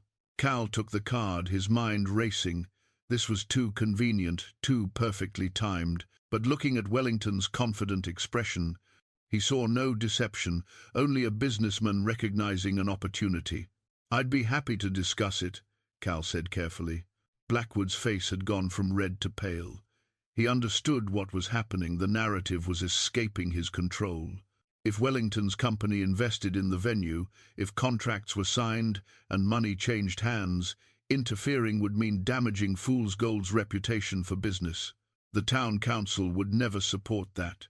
We'll see what tomorrow's meeting brings, Blackwood said stiffly. Then he turned and pushed through the crowd toward the stairs. After he left, the atmosphere shifted immediately. People crowded around Cal, asking questions, offering congratulations. Emma hugged him fiercely. Tommy was bouncing with excitement. Even Sheriff Dawson smiled and shook his hand. But Cal found Wellington in the crowd and pulled him aside as people began filing up the stairs. Mr. Wellington, I'm grateful for your intervention, but I have to ask why. You don't know me. You don't know if this venture will succeed. Wellington's expression became more serious. Mr. Riggins, I've been in this business for 20 years. I recognize exceptional venues when I see them, but more than that, I recognize something else. A man trying to build something meaningful against powerful opposition. I was in your position once, in Sacramento. A local political boss tried to shut down my first theater because I wouldn't pay bribes. A stranger helped me then. I'm returning the favor. He paused, looking around the empty cavern. Besides, this really is extraordinary. If you'll accept my company's partnership, I believe we can make this the premier performance venue in the territories. My offer is genuine, Mr. Riggins. The contracts are real. The money is real. The question is whether you're prepared for what comes next. Cal thought about that. What came next would be harder than anything he'd done so far. Blackwood wouldn't give up easily. There would be more obstacles, more challenges, more moments when failure seemed inevitable. But standing in the cavern, he discovered that good people had helped him develop, that nature had spent millions of years creating. Cal felt something he hadn't experienced since Margaret died. Not just purpose, but possibility. I'm prepared, he said. Let's discuss terms. As they climbed the stairs together, Cal looked back one last time at the space below. The lanterns still glowed, casting warm light across the stone walls. Tomorrow would bring new challenges. But tonight, for the first time since arriving in Fool's Gold, he felt like he belonged. The joke had indeed landed, but the last laugh was still to come. That evening, Cal sat across from Marcus Wellington in a private dining room at the Grand Hotel, the same establishment owned by Mayor Blackwood. There was a certain poetry to negotiating here, in the heart of his adversary's territory. Wellington spread several documents across the table. I've taken the liberty of drafting preliminary terms, 6 performances over 3 months, featuring different ensembles, a string quartet, an opera singer who specializes in arias, a chamber orchestra, and several soloists. We'll charge admission, split the proceeds 60-40 in your favor, after expenses. Cal studied the numbers. They were more than fair, generous, even. Why would you give me the larger share? Because you're taking the greater risk. Your reputation and property are on the line. My company has other venues. If this fails, we move on. If it fails for you, you lose everything. Wellington leaned back in his chair. Also, I want you to succeed. I want this venue to become permanent, which means you need capital to continue improving it. They discussed logistics, ticketing, advertising, technical requirements. Wellington's experience showed in every detail. He'd thought through problems Cal hadn't even considered yet. The first performance should be in 3 weeks, Wellington suggested. That gives us time to handle the legal requirements and begin promotion. I'm thinking we open with the string quartet, something intimate that showcases the acoustic properties without overwhelming the space. About those legal requirements, Cal said carefully. Mayor Blackwood made it clear he intends to create obstacles. Wellington's smile was knowing. Mayors always do, but there's a territorial inspector in Denver who owes me several favors. He can fast-track the necessary certifications. As for insurance, I have connections with underwriters in San Francisco who specialize in unusual venues. The paperwork will be completed properly, but efficiently. That sounds expensive. It is, but I'll cover those costs as part of our partnership agreement. Consider it an investment in future profitability. Wellington paused. However, there's something else we need to discuss. The town council meeting tomorrow. Blackwood will try to turn public opinion against you. We need to be prepared for that. Cal had been thinking about this all afternoon. What's your advice? Don't defend. Don't argue. Let the work speak for itself. Bring people who can testify about the construction quality, the safety measures, the economic benefit to the town. Make it about Fool's Gold's future, not about your conflict with the mayor. They worked late into the evening, planning strategy. Wellington had a political mind that complemented Cal's technical expertise. By the time they finished, Cal felt more confident about facing the council meeting. Walking back to his boarding house through the dark streets, Cal passed the Last Laugh Saloon. He let himself in and descended into the cavern one more time. In the silence and darkness, with only a single lantern for light, he could hear the space, breathing the subtle movement of air, the acoustic resonance that made every sound significant. He thought about Margaret. She would have loved this place. She'd always believed that music had power beyond entertainment, that it could heal, transform, unite. This cavern embodied that belief in ways no human construction ever could. I'm doing this for both of us, he said aloud, his voice soft in the darkness. I hope that's all right. The next morning brought a different kind of preparation. Emma's kitchen became a war room. Jacob, Patrick, Constance, Tommy, and several others gathered to discuss the council meeting. Cornelius will have Vernon testify that the construction was improper, Jacob predicted. He will bring his own inspectors who will claim safety violations. Can they do that? Tommy asked. Horace already approved everything. They can say anything they want, Sheriff Dawson said. He'd stopped by to offer unofficial advice. The question is whether the council will believe them over the actual inspector. Patrick was less concerned. Let them question the stonework. I have 40 years of experience. I know every structural engineer in 3 territories, and any of them would vouch for my construction. Constance had been quiet, but now she spoke up. What about the people who were there yesterday? The ones who saw the space and heard the music? Don't they have a voice? Emma nodded firmly. They do. And they'll use it. I've been talking to folks all morning. Half the town is planning to attend the meeting to support you, Cal. Cornelius may control a lot, but he doesn't control everyone. The council meeting was scheduled for 7 o'clock in the town hall. By 6:30, people were already filling the seats. Cal arrived to find the room packed, standing room only, with people crowding the doorway and windows. The 5 council members sat at a raised table at the front. Mayor Blackwood sat to one side, Vernon and his other associates nearby. Wellington arrived precisely at 7, taking a seat near Cal. His presence caused whispers, an outsider businessman lending credibility to the enterprise. Council Chairman Harrison, a silver-haired man who owned the assayer's office, called the meeting to order. We're here to discuss concerns raised by Mayor Blackwood regarding the Last Laugh Saloon property and its recent modifications. Mayor, the floor is yours. Blackwood stood, his expression appropriately grave. Gentlemen, citizens, I come before you with a heavy heart. We all witnessed something remarkable yesterday, a natural cavern with undeniable beauty. But beauty and safety are not the same thing. Mr. Riggins has created public access to an underground space that has never been properly evaluated by qualified experts. The risk to citizens is substantial, he went on, detailing potential hazards, cave-ins, air quality issues, emergency egress problems, liability concerns for the town. He painted a picture of disaster waiting to happen, of visitors trapped or injured, of lawsuits and tragedy. "I'm not questioning Mr. Riggins's intentions," Blackwood concluded. "I'm sure he believes in his project, but good intentions don't prevent accidents. We have a responsibility to ensure public safety, even when that means disappointing someone who's worked hard." Vernon testified next, claiming that the construction appeared rushed and potentially substandard.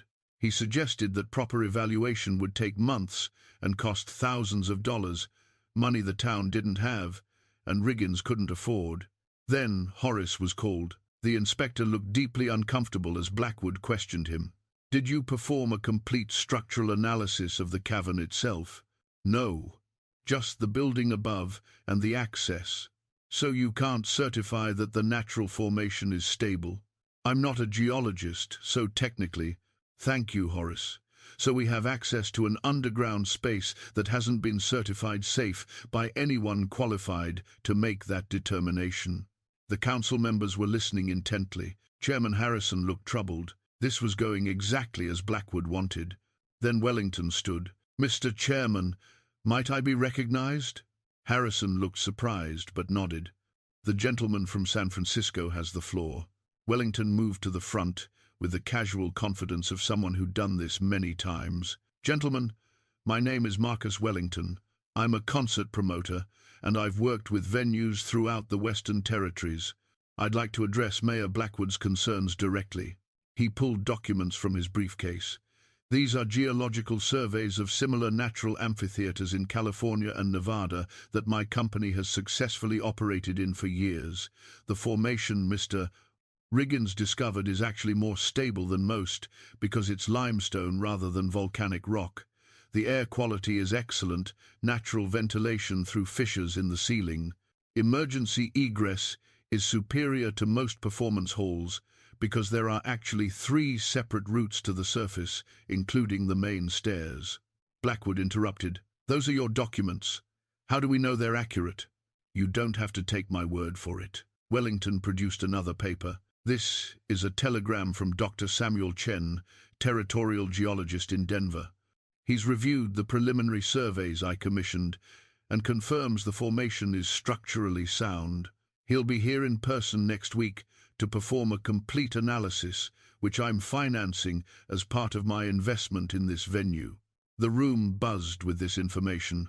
Wellington had moved faster and more thoroughly than anyone expected.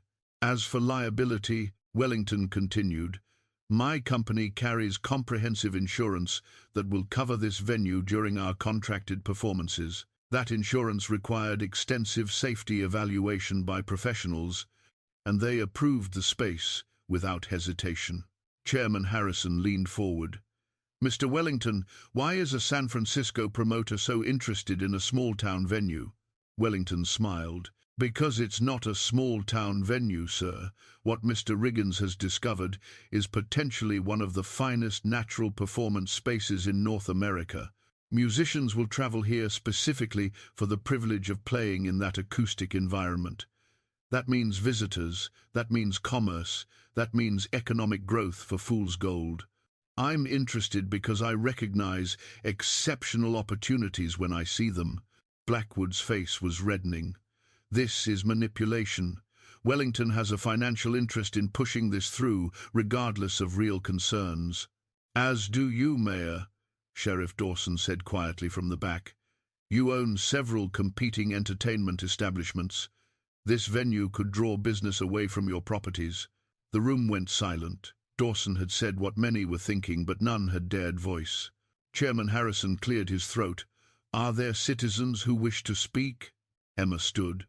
"I've lived in this town for 20 years. I've watched Cornelius Blackwood use his position to punish anyone who threatens his control. He gave Cal that property as a cruel joke, expecting him to fail and leave town humiliated. Instead, Cal succeeded.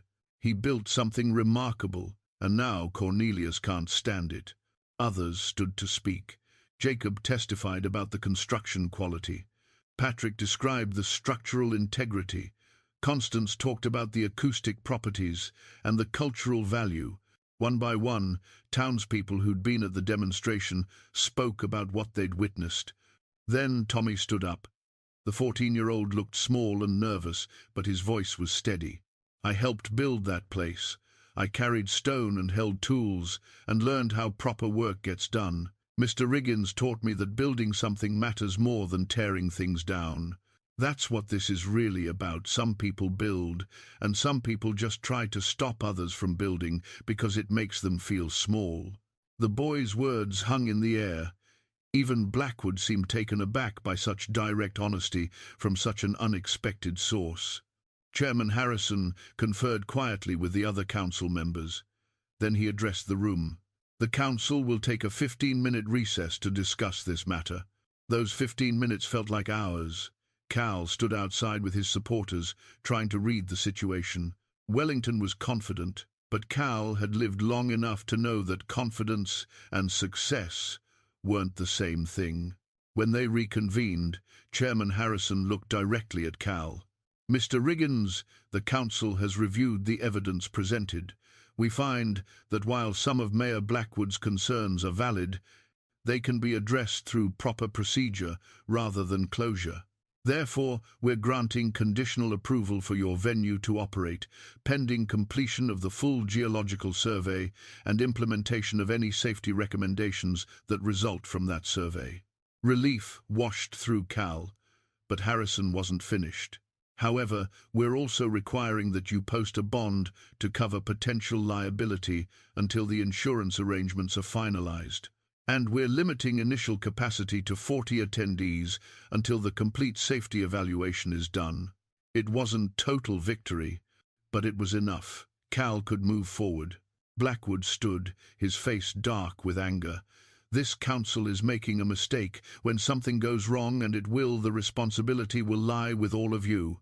He stalked out, Vernon and his associates following, but most of the room remained, and as people began congratulating Cal, he realized something had fundamentally shifted. The town had chosen his vision over Blackwood's control. They'd chosen possibility over fear. And in doing so, they'd declared that the future of Fool's Gold would be shaped by those who built things, not those who just owned them. Outside the town hall, Wellington shook Cal's hand. "Well done. The hard part is over." But Cal, looking at Blackwood's carriage disappearing into the night, wasn't so sure. Men like the mayor didn't accept defeat gracefully. There would be one more move, one more attempt to win back control. The question was what form it would take, and whether Cal would see it coming. The answer came 3 days later, at 2 in the morning. Cal had been working late in the cavern, fine-tuning the acoustic panels for the upcoming performance. The string quartet would arrive in less than 2 weeks, and he wanted everything perfect. He'd finally dozed off on one of the stone benches when Tommy's urgent voice woke him. "Mr. Riggins, Mr. Riggins, wake up!" Cal sat up, disoriented. Tommy was at the bottom of the stairs, his face pale in the lantern light. "What's wrong?" "Fire! The Grand Hotel is on fire, and they're saying it started in the room where Mr. Wellington is staying." Cal was on his feet instantly, following Tommy up the stairs and out into the street. Sure enough, orange light flickered against the night sky 2 blocks away. They ran toward it, joining a crowd that had gathered to watch the bucket brigade working to control the blaze. The fire was contained to the 2nd floor, already mostly extinguished by the time Cal arrived. Wellington stood on the street in his nightshirt and a blanket, watching smoke pour from his window. Sheriff Dawson was questioning him. "I don't know how it started," Wellington was saying. "I was asleep. The smoke woke me." Cal pushed through the crowd. "Marcus, are you all right?" "Shaken, but unharmed." Wellington's face was grim. "However, all my documents were in that room. The contracts, the insurance papers, the geological surveys, everything." The implication hit Cal like a physical blow. Without those documents, they had no proof of Wellington's claims from the council meeting. No evidence of the geological evaluation, no insurance coverage, no contracted performances. Sheriff Dawson was studying the window. Strange how it started in just that one room. Rest of the building is untouched. Mayor Blackwood appeared then, dressed hastily but composed. A terrible accident. Thank God no one was seriously hurt. Mr. Wellington, you'll understand that I'll need to close the entire hotel for safety inspection. Can't risk another fire. I'm sure you'll find accommodations elsewhere in town. The timing was too convenient, the target too specific. Cal met Wellington's eyes and saw the same understanding reflected there. How long will the inspection take? Wellington asked. Days.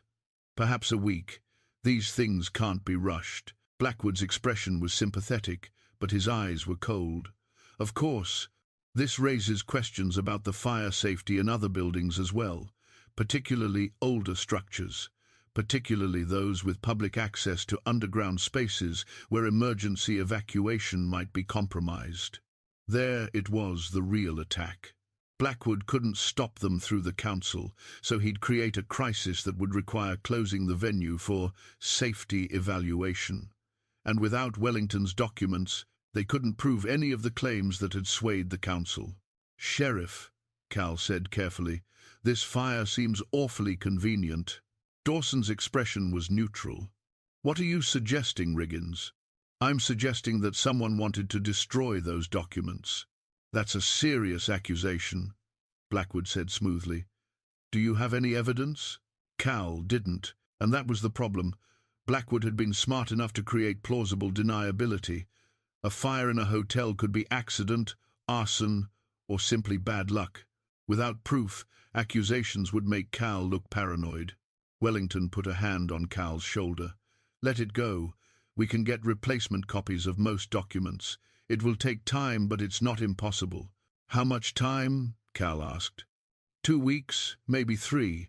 I'll need to telegraph San Francisco, Denver, and several insurance offices. 3 weeks. The string quartet was supposed to perform in 10 days. They'd lose that booking, maybe all 6 scheduled performances. Momentum would be lost.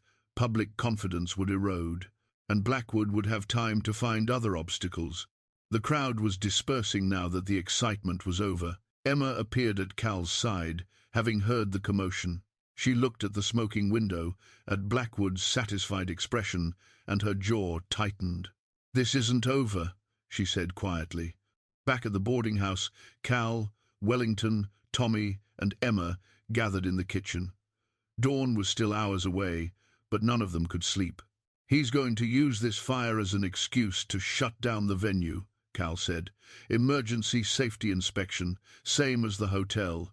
He'll drag it out for months if he can. Wellington nodded. And without the documents, I can't prove that we already passed safety requirements. The council will have no choice but to support the closure. Unless, Emma said slowly, we give them something else to think about.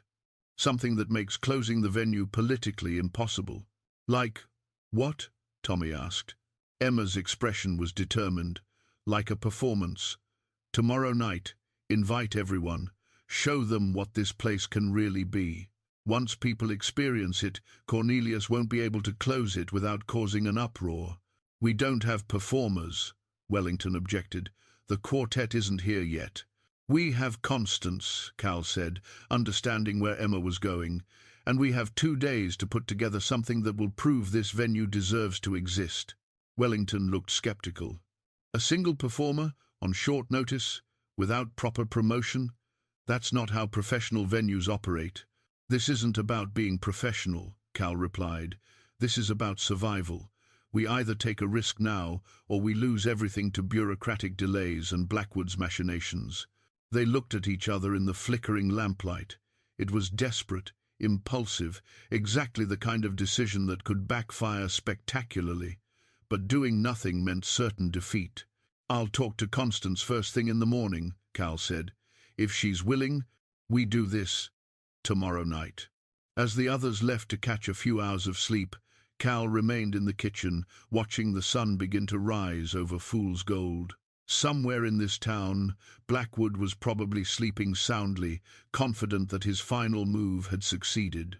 But the mayor had forgotten something important. He'd forgotten that the quietest men sometimes fought the hardest, that persistence could overcome power, that a town's heart belonged not to whoever owned the most property, but to whoever gave them something worth believing in. Tomorrow night, Cal would give them exactly that. Constance arrived at the saloon an hour after sunrise, still in her night robe with a shawl thrown over it. Emma had woken her with the news, and she'd come immediately. "You want me to perform tonight, in front of the whole town?" Cal nodded. "I know it's sudden. I know it's not how these things are properly done. But we're out of time and options. If you're willing, we'll make this work." She looked at him for a long moment, then at the cavern entrance. "What would I sing?" "Whatever moves you. Whatever will show people what this space can do." "And if I refuse? If I say this is too much pressure, too rushed? Then I'll understand completely, and I'll figure out something else." Cal's voice was steady. "I'm not going to pressure you, Constance. This has to be your choice." She walked to the cavern entrance and descended the stairs alone. Cal waited, giving her space to think. When she emerged 10 minutes later, her expression had changed. "I'll do it. But not just for you, for me too. I've spent years singing in a church to half-empty pews. For once, I want to sing somewhere that makes my voice sound the way I've always heard it in my head." They spent the day preparing. Word spread quickly there would be a performance that night at the Last Laugh. Free admission, open to all. By mid-afternoon, the whole town was talking about it. By evening, people were arriving early to ensure they got seats. Cal had positioned all the lanterns to create the best lighting. Jacob and Patrick had spent the day making small improvements, smoothing rough edges on the stone benches, ensuring the stairs were clear and safe. Tommy had appointed himself usher, helping people find seats and answering questions. By 7 o'clock, the cavern was full. All 40 seats were taken, with another 30 people standing at the back and along the sides. Emma was there, Sheriff Dawson, Marcus Wellington looking somewhat recovered from his ordeal. Jacob and Patrick sat with their families, Martha and Samuel and old Henry. Townspeople who'd never spoken to Cal filled the space, curious about what would happen. And at the back, having arrived last and standing separate from the crowd, was Mayor Cornelius Blackwood. Cal saw him, but didn't acknowledge him. This wasn't about Blackwood anymore. This was about showing everyone what was possible. Constance stood at the center performance spot, wearing a simple blue dress. She looked nervous but composed. Cal had discussed the program with her 3 songs, chosen to demonstrate different aspects of the cavern's acoustics. The crowd quieted. In that silence, Constance began. She started with Shenandoah, the old folk song about rivers and longing. Her voice was pure and clear, and the cavern cradled it gently. The reverb added depth without overwhelming the melody. People leaned forward, drawn into the music. Then she moved to something more demanding, an aria from Mozart's The Marriage of Figaro. Her voice soared through the ornate passages, and the cavern revealed its true magic. Every note bloomed with clarity. The high notes sparkled like crystal. The low notes resonated with warmth. It was as if the stone itself was singing along with her. Cal watched the audience. He saw tears on Emma's cheeks. He saw Wellington's professional mask slip into genuine wonder. He saw people who'd come skeptically lean into the music with their whole bodies. Even Blackwood's expression had changed. The mayor stood transfixed, his earlier satisfaction replaced by something else, recognition that he'd underestimated what he was fighting against.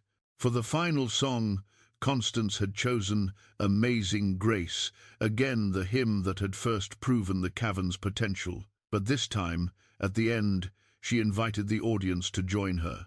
Hesitantly at first, then with growing confidence, voices joined in. The cavern filled with sound, not perfect, not trained, but genuine and heartfelt. 70 people singing together, their voices blending and amplifying in ways that made the simple hymn transcendent. When the last note faded, the silence was profound. Then someone began applauding, and it built like a wave. People stood, the applause echoing off the stone walls. Constance stood crying, overwhelmed by the response.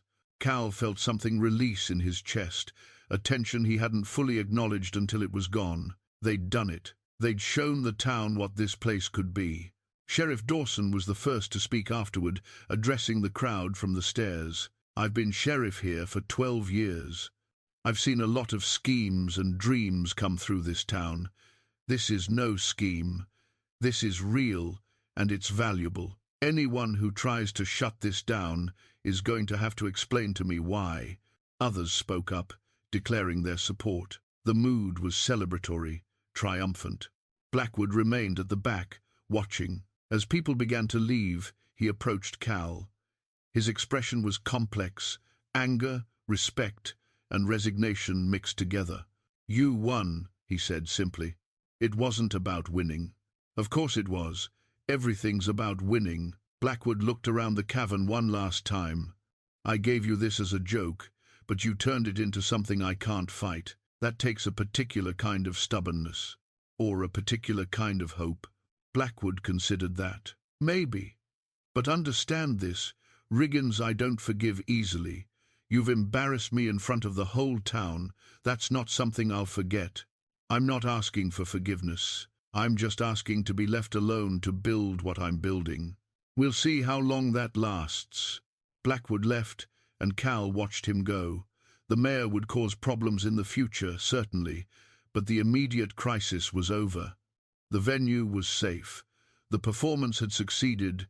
The town had chosen possibility over fear. Wellington came up beside him. "The replacement documents arrived by telegraph this afternoon. I didn't want to say anything in case it fell through, but everything we need is being couriered from Denver. It'll be here in 3 days. Cal started laughing, not bitter laughter, but genuine amusement at the absurdity of it all. So the fire didn't actually accomplish anything? Oh, it accomplished something. It showed everyone that Blackwood is scared enough to resort to arson. That's valuable information. As the last of the crowd filtered out, Cal stood alone in the cavern one final time that night. The lanterns were burning low, casting long shadows. But the space felt different now, not just discovered, but christened, made real by music and voices and people experiencing something beautiful together. He thought of Margaret again. She would have loved tonight, would have loved seeing people moved by music in this impossible place, would have loved the community that had come together to make it happen. "We did it," he whispered to the empty cavern. "The last laugh is ours." 3 months later, Cal stood on the porch of the Last Laugh Saloon on a crisp November morning, watching the stagecoach arrive with another group of visitors. The transformation of Fool's Gold had been gradual but unmistakable. The string quartet's performance had sold out within hours of tickets going on sale. The opera singer's recital had drawn audiences from 3 territories. Word spread through musical circles. There was a place in the mountains where sound behaved like magic, where even modest performers sounded extraordinary. But it wasn't just about the performances. The visitors needed lodging, meals, supplies. Emma's boarding house was full most nights now. New restaurants had opened to serve the influx. The general store had started carrying sheet music and musical instruments.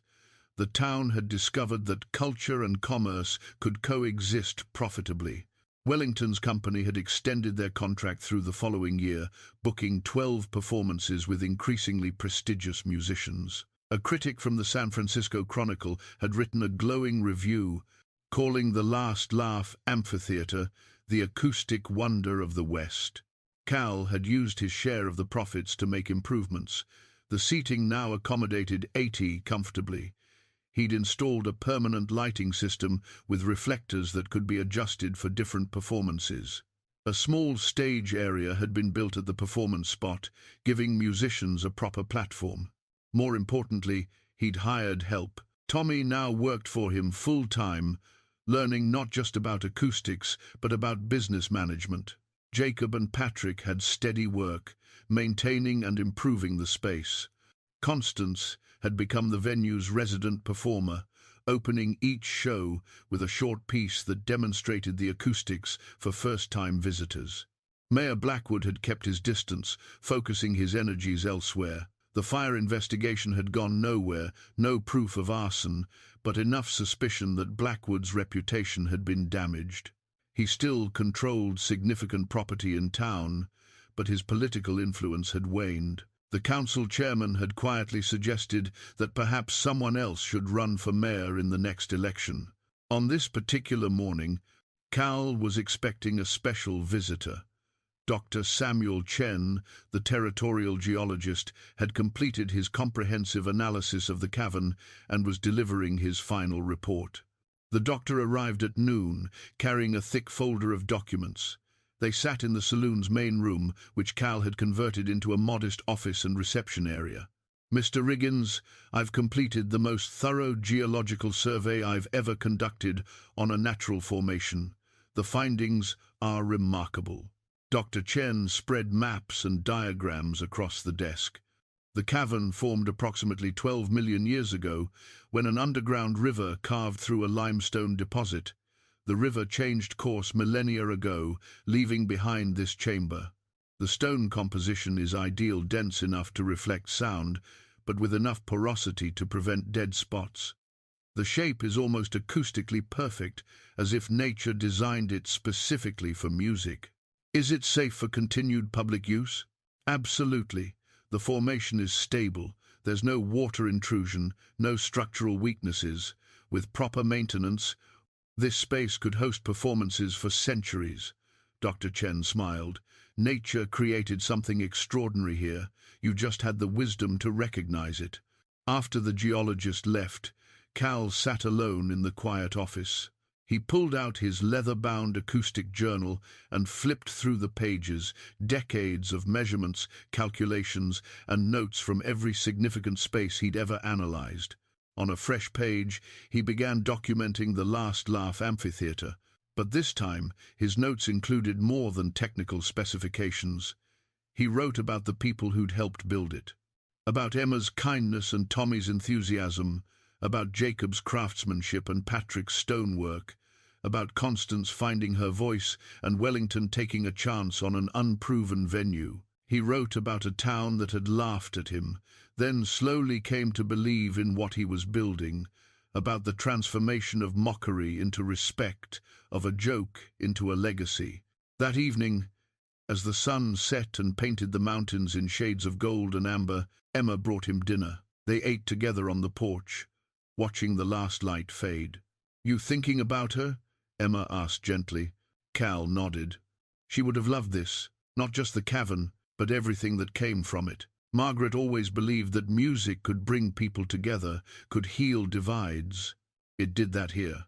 It did more than that. It gave this town something to be proud of. It gave people like Tommy opportunities they wouldn't have had otherwise. It gave me a reason to keep going when I wasn't sure I had one. Emma was quiet for a moment. "You ever think about going back east, now that you've succeeded here?" "No. This is home now. That surprises me. I came here planning to drift through, not to put down roots. But somewhere along the way, that changed. People have a way of surprising themselves when they're given the chance." They sat in comfortable silence as stars began appearing in the darkening sky. Somewhere in town, someone was practicing piano, the sound drifting faintly through the evening air. Music was becoming part of Fool's Gold's identity, woven into its character. A month later, the first snow fell on the mountains. Cal stood in the cavern, which had been closed for the winter season. He'd spent the quiet months planning improvements for the spring, better acoustics in the upper seating, a warming area for performers, enhanced lighting. But tonight, he just stood in the silence, listening to the space breathe. The cavern had taught him something important, that sometimes the greatest gifts come disguised as jokes, that what others see as worthless might hold extraordinary value, and that the last laugh often belongs to those patient enough to see beyond the immediate moment. He thought about his journey from grief-stricken widower to venue operator, from outsider to integral part of a community. The transformation hadn't happened overnight. It had been built day by day, stone by stone, note by note. Mayor Blackwood had given him a condemned building as a cruel prank, expecting him to fail. Instead, Cal had discovered a natural wonder and built something that would outlast them both. The joke had indeed landed. But more than that, he'd found what he'd been searching for without knowing it. Not just a project or a purpose, but a home. People who cared about him, work that mattered, a future worth building toward. The Last Laugh Saloon was aptly named in ways Blackwood never intended. Because in the end, the greatest laughter came not from humiliation or triumph over adversaries, but from the simple joy of creating something beautiful and sharing it with others. Cal climbed the stairs one last time that night, extinguishing lanterns as he went. Tomorrow would bring new challenges, new opportunities, new moments to prove that what had started as a joke had become something far more meaningful. But tonight, standing on the porch, under a sky full of stars, he allowed himself a moment of quiet satisfaction. He'd turned cruelty into kindness, mockery into achievement, and a condemned building into a legacy that would echo through these mountains for generations. He'd gotten the last laugh, and it had been worth every